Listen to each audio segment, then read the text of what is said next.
Tonight, we talk about happiness, that quirky, elusive emotion that the Declaration of Independence maintains we have every right to pursue.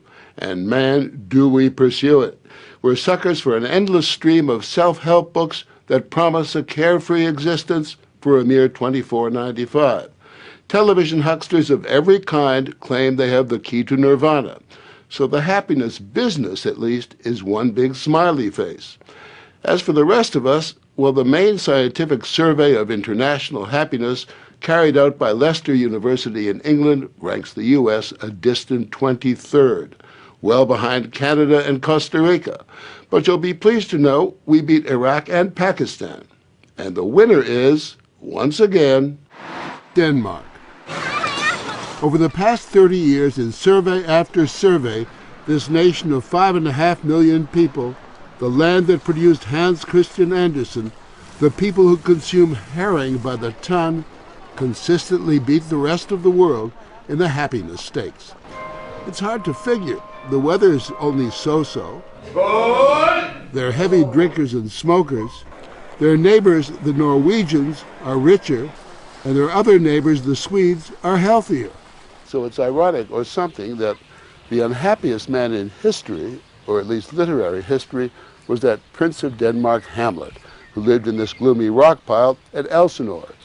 Of course, Hamlet had every right to be depressed. After all, his uncle murdered his father, seduced and married his mother, and was an all-round perfect scoundrel. But Hamlet aside, what makes a Dane so happy? And why isn't he wallowing in misery and self-doubt like so many of the rest of us? That's a question that also intrigued Professor Kåre Christensen at the University of Southern Denmark. If you ask people on the street where they think the happiest country in the world is, they'll say, like tropical islands and, nice places, and, like Italy or Spain, places with nice weather and good food. But in Europe, they're actually the most unhappy people. So Dr. Christensen and a team of researchers tried to discover just why Denmark finds itself on top of the happiness heap. We made fun of it by suggesting it could be because blondes have more fun, but then we could prove that the Swedes have more blondes than the Danes, and they were not as happy. So we tested different hypotheses. So the result is blondes don't necessarily have more fun. Exactly, but it doesn't hurt either. After careful study, Dr. Christensen thinks he isolated the key to Danish anti-depression. What we basically figured out that although the Danes were very happy with their life, when we looked at their expectations, they were pretty modest. So by having low expectations, you're rarely disappointed. Exactly. Dr. Christensen's study was called Why Danes Are Smug, and essentially his answer was it's because they're so glum and get happy when things turn out not quite so badly as they expected. I was thinking about what if it was opposite, that Denmark maybe was number 20 and another country was number 1. I'm pretty sure the Danish television would say, well, number 20 is not too bad, it's still in the top 25, and that's not too bad. History may also play a role in the country's culture of low expectations. If you go to the government's own website, it proudly proclaims, the present configuration of the country is the result of 400 years of forced relinquishments of land, surrenders, and lost battles. Could it be that the true secret of happiness is a swift kick in the pants or a large dose of humiliation?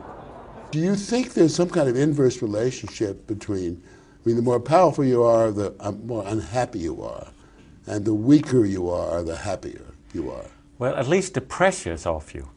And if you're doing pretty well and once in a while it's outstanding, you're very happy about it. But if your starting point is that you should be outstanding, that's not good. Do Danes like being slightly in the shadows? I think it's a little bit like in bicycling race. You like to come from behind.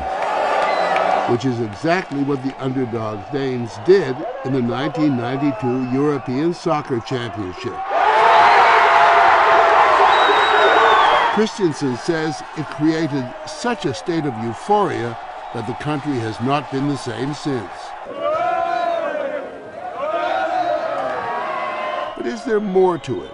We asked Danish newspaper columnist Sebastian Dorset what he thought about Denmark's #1 status. If you didn't tell me about the survey, I wouldn't believe that Denmark was the happiest place because everybody complains all the time. I find it fascinating that you say people complain, but there is a real sense of contentment here. Yeah. Dorset says that contentment may stem from the fact that Denmark is almost totally homogeneous, has no large disparities of wealth, and has had very little national turmoil for more than half a century. We have very little violence, we have very little murder, so people feel very safe. People feel secure. Yes, a knife stabbing makes the front page every time. So I don't think that happens in America very often. Happy as they may be, Dorset says, Danes rarely show it. People are not looking very happy in the street. They don't talk very much. So people don't just strike up casual conversations on the train? No, never. I think actually there's a very highly developed body language. If you are stuck on the window seat of a bus and wants to get out and there's a person next to you on the aisle seat, then you don't say, "Excuse me, could I please get off?" You start rattling your bags and make sort of a gesture saying, "I'm about to get up, so please get up so I don't have to talk to you." Well, is it shyness or what? I don't know, it's sort of it's considered a right by Danish people not to be talked to. Danish students can fairly be described as utterly laid back. Even so, they're surprised to be told they live in Happinessville. When I go abroad, I usually see people look much more happy. For example, in Southern Europe, they go about in the streets laughing much more than we do. I think you could say maybe we are more content. What's the distinction you make between happiness and contentedness? Well, if you're content, you don't have so much to worry about. That's what I think. For example, no student loans hanging over their heads. All education is free in Denmark, right on through university, and students can take as long as they like to complete their studies. We get paid to go to school, actually. Instead of in the US, you pay to go to school, we get paid to go to school if we pass our exams. Americans watching this, particularly people your age, would be bowled over by the very idea that the government pays you to go to school. I'm being paid right now for not going to school. I'm being paid for parenting.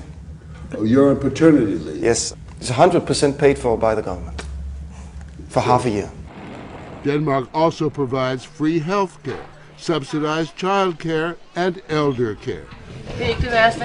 A social safety net spread the length and breadth of the country. I mean, we're pretty much free to do whatever we want. We secure it from the day we're born, for a Dane who lives in Denmark. Fish and beeraholics they may be, but workaholics they are not. In Denmark, the average work week is what? 37? 37 hours. And how much vacation? 6 weeks. There are billionaires in the United States who don't get 6 weeks vacations. Maybe they should. But in getting all those wonderful gifts from the government, the Danes do pay a price. How much would a sort of middle-income person pay in taxes? About 50, half. And that is one trade-off most Americans are not willing to make. Americans, according to Harvard psychology lecturer Tal Ben-Shahar, want it all. In America, part of the ethos, part of the American dream is that more is better. And the more is better usually applies to the material realm. And that doesn't pan out, that doesn't work. It doesn't make us happier. Ben-Shahar teaches a course at Harvard called Positive Psychology, the Science of Happiness. He began the class 4 years ago, and it became the most popular course on campus, enrolling 1,400 students. In the U.S., the quest for happiness begins in what's alleged to be the happiest years of our lives. There's a lot of unhappiness on college campuses, and it's not just at Harvard. Over 94% of college students nationwide are stressed and overwhelmed, and students are paying a very high price for this pressure. That pressure is a result of high expectations. Wanting it all is a bacterium that stays with us from youth to old age. Wanting a bigger house, fancier car, more stuff. And when we get more, there's always someone with even more stuff who's just as unhappy. Some suggest that the unhappiest zip codes in the country are the wealthiest, like the Upper East Side of New York. the number one predictor of well-being is close friendships and close relationships in general, which includes, of course, family relationships.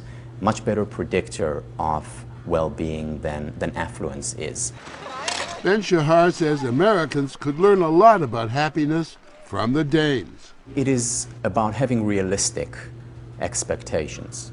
It's about not trying to fit in more than we can handle. We can't handle it all. We can't have it all, but we can have a lot. You've lived in the States. You've visited the Yes. States. Would you live there? It's got a gradness to it that you can never imagine here in Denmark because it's a much larger scale and the differences are much bigger. But I wouldn't want my children to grow up there. Just describe for me the qualities that a successful person would have in this country. Well, in order to see myself as a success, I want to be happy and have a lot of time with my family. I think that's very important to me. And the money is not that important. It is more about the softer values, such as not being stressed and feeling passionate about what I'm doing. And maybe this job is not going to pay me a lot of money, but I'm going to love getting up and doing it every day. Do you think that you can equate money with happiness? No. If you have a sufficient amount of money, then I don't think it will make you a lot happier to get really rich. And we are already at a good level here in Denmark, so I don't think we'll be happier if we increase our wealth. But these unmelancholy Danes, as laid back as they are, do not lack ambition. I think that we have very high hopes, just like any other people do. We just don't get so disappointed when we don't see them through. What would you advise Americans to do? I have an advice. Don't depend too much on the American dream. Yeah, I think you might get disappointed.